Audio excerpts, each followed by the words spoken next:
Stuart, BHP Billiton has a new chief executive. Marius Kloppers is stepping down a bit sort of unexpectedly, I think. It certainly wasn't, there wasn't much speculation about whether he would do so or not.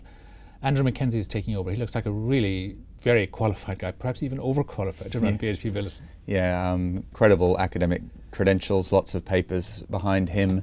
There was the expectation with 6 years under Marius Kloppers' belt that the time was coming. We certainly knew that the board was talking about transition. And of course the timing is that the cycle looks to have rolled over now and all mining companies are looking to do something different. They're not in expansion mode anymore. So BHP, like a lot of the other companies, was thinking of change. Yeah, so I mean Rio has changed its CEO recently, and obviously Xstrata merging with Glencore, so there's a bit of... And Anglo as well. There's a lot of movement going on. So what is Kloppers' legacy at BHP? Well, I think he's had a rather tough time of it. I mean, he overlapped with the tail end of the boom, and then the second half of his tenure, if you like, was the downhill on the other side. He'll be remembered for not nailing the Rio merger, although that was arguably not his fault. The financial crisis got in the way. Yeah. There was then the possible iron ore integration with Rio. That didn't work. And then the big potash problem in Canada that was stymied at the last minute.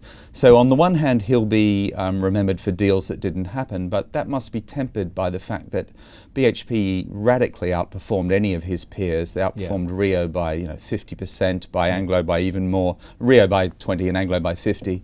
And so he outperformed most of his peers. The strategy was good. Big, low-cost, long-life assets. Margins were high, returns on capital were high. It's just that the game changed, I think. Yeah, and what does Mackenzie have to do, I wonder? I mean, his big task, obviously, is if he can match Kloppers' record in terms of shareholder returns, that'd be great.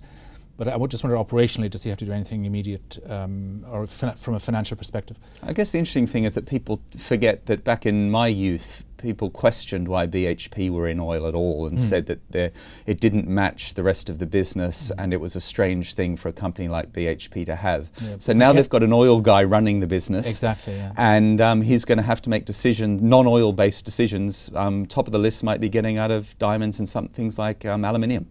The first thing Mackenzie has to do probably is to consolidate his position at BHP, first of all, because some people will obviously be very disappointed they didn't get the job and want to leave. And then to try and maintain the operating performance that he's inherited. Absolutely. I mean, the one big problem of forward planning and succession planning is that there were a number of people in the running, and some of them will be disappointed, of course. So he'll have to smooth a few egos there, and then he'll just have to go out and meet all the people, learn about the operations he hasn't run about before, and work them harder. Yeah. So Andrew Mackenzie has just landed one of the biggest and most prestigious jobs in mining as the new chief executive of BHP Billiton. Thanks, Stuart.